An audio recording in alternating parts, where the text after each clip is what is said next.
Salam sejahtera Bapak Ibu dan Saudara yang kekasih di dalam Tuhan.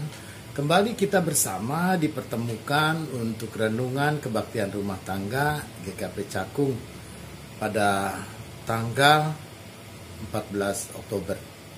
Mari kita bersama-sama kita berdoa. Bapa dalam sorga, biarlah sapalah kami dengan firman-Mu, biarlah kerinduan hati kami boleh terpuaskan. Kuasa Roh Kudus yang menyertai setiap kami dan juga hamba-Mu untuk melayankan firman. Kiranya menuntun kami semua. Terpujilah Tuhan. Amin.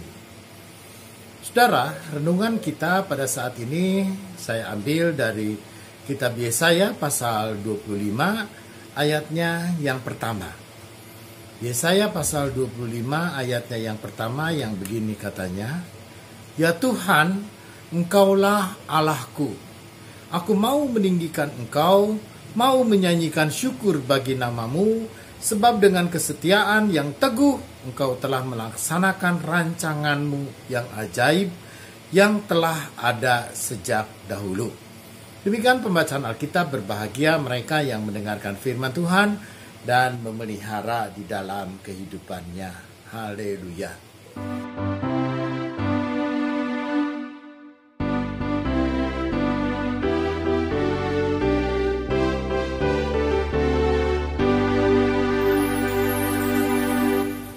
Bapak, Ibu, dan saudara-saudara yang kekasih di dalam Tuhan, perintah Tuhan, kehendak Tuhan, atau firman Tuhan bisa tiba dan bisa nyampe ataupun juga bisa kita dengar dalam berbagai macam bentuk.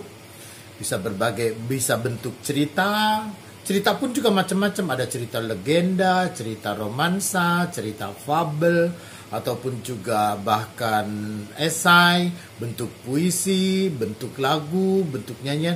Firman Tuhan itu pun juga bahkan bentuk hukum dan aturan-aturan yang ada dan yang bisa kita dengar.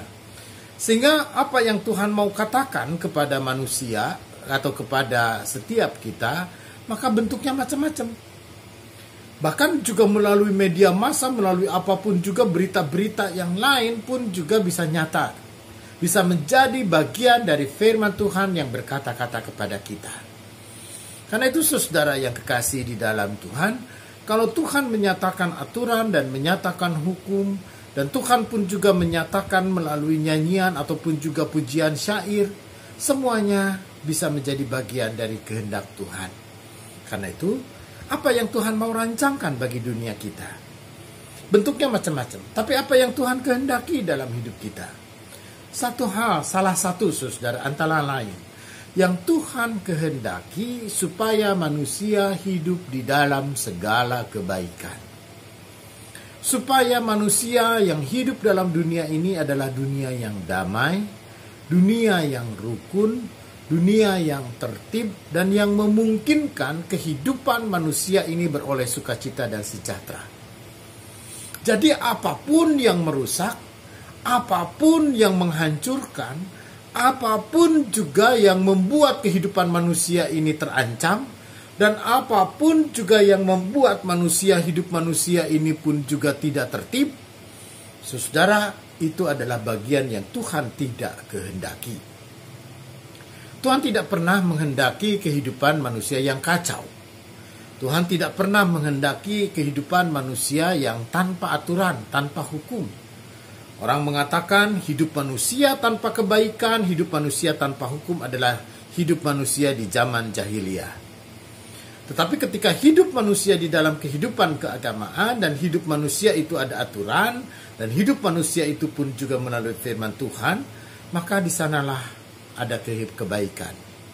Saudara, Alkitab kita, firman Tuhan mengatakan dalam Yesaya 25 ayat yang pertama, "Engkaulah Allahku, aku mau meninggikan Engkau, aku mau menyanyikan syukur bagi nama-Mu, sebab kesetiaan yang teguh Engkau melaksanakan rancangan-Mu." Dalam kesetiaan Tuhan melaksanakan rancangan-rancangan yang indah dalam hidup kita. Sejak kapan? Sejak dulu. Tuhan mau. Artinya saudara yang kekasih di dalam Tuhan, Tuhan mengajari kita kebaikan. Tuhan mengajari kita hidup yang tertib. Tuhan mengajari kita kehendak yang baik. Kalau hidup jahat, hidup merusak, dan hidup menghancurkan itu nggak usah diajarin. Manusia udah pintar, manusia udah tahu, manusia udah ngerti. Saudara, karena itu apa yang menjadi kehendak dan firman Tuhan? Apa yang menjadi pokok ajaran keagamaan? Apa yang menjadi pokok kehendak Tuhan? Yaitu hidup manusia yang tertib, hidup manusia yang tahu aturan, dan hidup manusia di dalam kebaikan untuk kesejahteraan. Saudara, akhir-akhir ini ada banyak sekali demonstrasi. Ada banyak sekali gerakan masyarakat yang kemudian dengan ideal, punya idealisme, punya cita-cita, lalu kemudian mengharapkan untuk menolak ini dan menolak itu. Saudara, di negara hukum seperti kita ini, sudah ada jalurnya.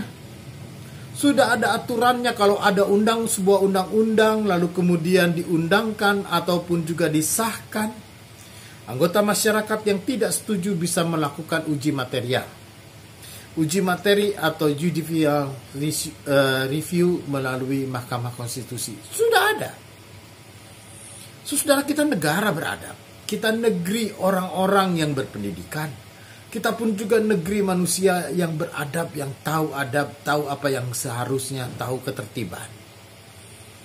Karena itu saudara, agama itu apapun juga, dan saya yakin dalam iman saya, kekristenan saya pun juga mengatakan itu, bahwa kita harus hidup di dalam kebaikan, di dalam kehidupan yang tertib, di dalam kehidupan yang teratur, dan juga di dalam kehidupan dengan penghormatan kepada sesama manusia.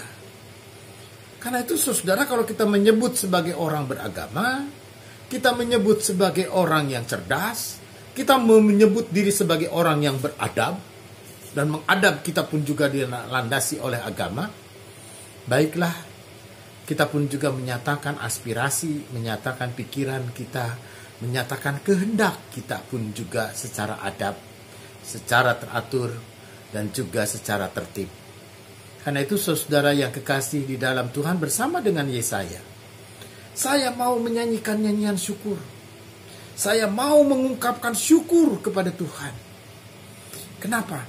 Karena Tuhan melaksanakan rancangan-rancangannya untuk kehidupan yang tertib, untuk kehidupan yang teratur, untuk kehidupan manusia yang sejahtera dan damai.